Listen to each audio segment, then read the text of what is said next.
Bir hafta ichida ham Anfieldda ishonch qozonish, ham boshdan zarba olish, ham murabbiyning ochiq maqtoviga sazovor bo'lish bu oddiy voqea emas. Endi esa asosiy savol: Abduqodir Husanov Fulhamga qarshi maydonga tushadimi?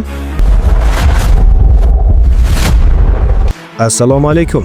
Bugun Husanovning jarohatidan keyingi holati, Pep Guardiolaning fikrlari va Fulhamga qarshi o'yindagi ehtimoliy ishtiroki haqida gaplashamiz. Agar siz ham Husanovni qo'llab-quvvatlasangiz, videoga like bosing va kanalga obuna bo'ling. Yakshanba kuni Anfieldda Manchester City Liverpoolni 2-1 hisobida mag'lub etdi.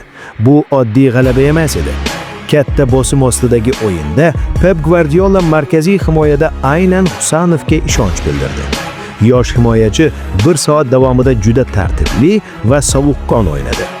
U xavfli vaziyatlarni vaqtida yopdi, to'g'ri pozitsiya tanladi va to'p bilan ishonchli harakat qildi. Ikkinchi bo'limda muhim vaziyatda to'pni olib chiqayotgan paytda u boshidan zarba oldi. To'qnashuvdan so'ng 1 soatdan keyin uning o'rniga Ruben Dias tushdi. O'sha paytda ko'pchilik jarohat jiddiy bo'lishidan xavotir oldi. Bugun esa Pep Guardiola vaziyatga aniqlik kiritdi. Uning so'zlariga ko'ra, Husanov o'zini yaxshi his qilmoqda va Fulhamga qarshi o'yinda maydonga tushishi mumkin. Pep aniq aytdi: u yaxshi va o'ynay oladi. Lekin Guardiola bu bilan cheklanib qolmadi. U Husanov haqida juda muhim fikrlarni aytdi. U juda aqlli futbolchi. Odatda jismonan kuchli va tez futbolchilar haqida boshqacha o'ylashadi, lekin unda buning aksi.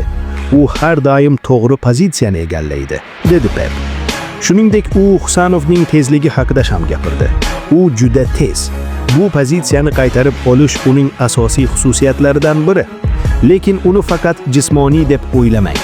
Unda ham jismoniy kuch, ham o'yin intellekti bor. Pep yana bir muhim jihatni ta'kidladi: rivojlanish. Uning aytishicha, Husanov to'p bilan o'ynashda ham sezilarli darajada yaxshilanmoqda va bu yoshda bunday ochiq fikrli bo'lish katta ustunlik. Hatto Guardiola markaziy himoyada uzoq yillar o'ynashi mumkin bo'lgan futbolchi haqida gapirdi. So'nggi 10 da o'yinda Husanov jamoa himoyasida muhim rol o'ynadi. Jarohatlar fonida u imkoniyatdan maksimal foydalandi. Anfield kabi katta sahnada asosiy tarkibda tushish va ishonchni oqlash bu tasodif emas. Endi Fulhamga qarshi o'yin oldidan eng muhim yangilik shuki, jarohat jiddiy emas. Agar u maydonga tushsa, bu Manchester City himoyasi uchun katta ustunlik bo'ladi. Ayniqsa Anfielddagi g'alabadan keyin barqarorlikni saqlash juda muhim. Xulosa shuki, Pep Guardiolaning ochiq maqtovi va ishonchi Husanovning jamoa ichidagi o'rni tobora mustahkamlanayotganini ko'rsatmoqda. Savol shundaki, Husanov Fulhamga qarshi o'yinda yana asosiy tarkibda tushishi kerakmi?